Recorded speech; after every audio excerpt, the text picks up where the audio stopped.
Hi hello viewers, నేను మీ MSR. ఈరోజు ప్రధాన పత్రికల్లోని ప్రధాన అంశాలు మీకోసం. మూలం వెతికే డిజైన్, సైబర్ సెక్యూరిటీ కోర్సులలో మార్పులు, దాడుల్లో దాగున్న నిజాన్ని గుర్తించే ట్రైనింగ్, దర్యాప్తు సంస్థలతో సమన్వయం, కేంద్రానికి ఏఐసిటిఈ ముసాయిదా ప్రతి. బీసీలకు కోటా 25%. పాత పద్ధతిలోనే స్థానిక ఎన్నికలకు వెళ్లే యోచనలో సర్కార్. 42% బీసీ రిజర్వేషన్లకు సర్కారు తూట్లు.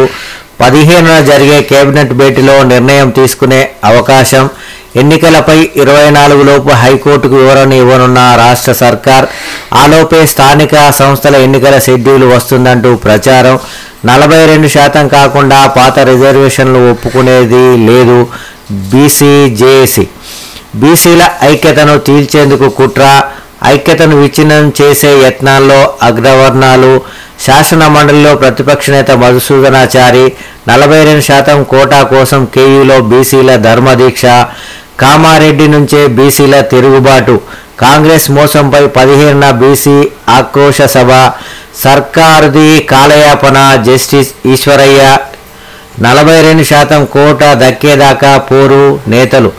42%తోనే ఎన్నికలకు వెళ్ళాలి. ఆలస్యమైన బీసీలకు అన్యాయం జరిగితే సహించం గంగుల. తెలంగాణలో కమలం కేల్ కథం. కాంగ్రెస్ కోసం కాడి పారేసి చేతికి ఊతకర్రగా మిగిలిన బీజేపీ. జూబ్లీహిల్స్లో పోల్ తేటతెల్లం. ఢిల్లీలో కాంగ్రెస్తో బీజేపీ కుస్తీ, తెలంగాణలో మాత్రం దోస్తీ. ఎంఐఎంతో చట్టాపట్టాలేసుకున్న పార్టీతో చీకటి ఒప్పందం. 8 మంది చొప్పున ఎంపీలు ఎమ్మెల్యేలు ఉన్నా కనిపించని ప్రచారం.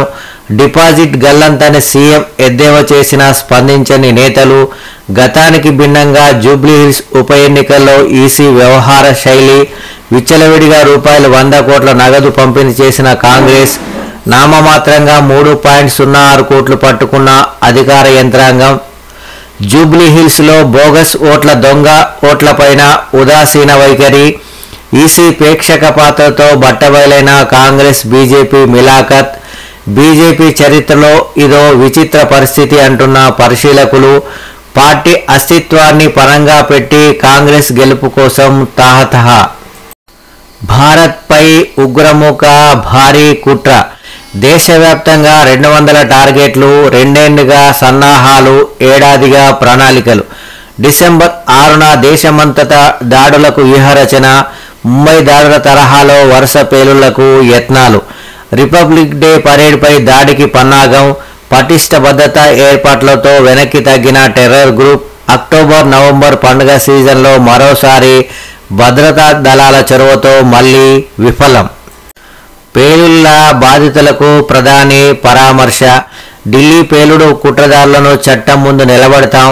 ప్రధాని మోడీ స్ట్రాంగ్ వార్నింగ్. భూటాన్ పర్యటన ముగించుకొని ఢిల్లీకి రాగానే ఆసుపత్రికి ప్రధాని. పేలుడు వెనుక జైషే మహమ్మద్ ఉన్నట్లు అనుమానాలు. ఎఫ్ఎస్ఎల్ పేలుడుకు కారణంగా నిర్ధారణ. ఎన్డీఏ ఆధారంగా మృతుల పోస్టుమార్టం పూర్తి.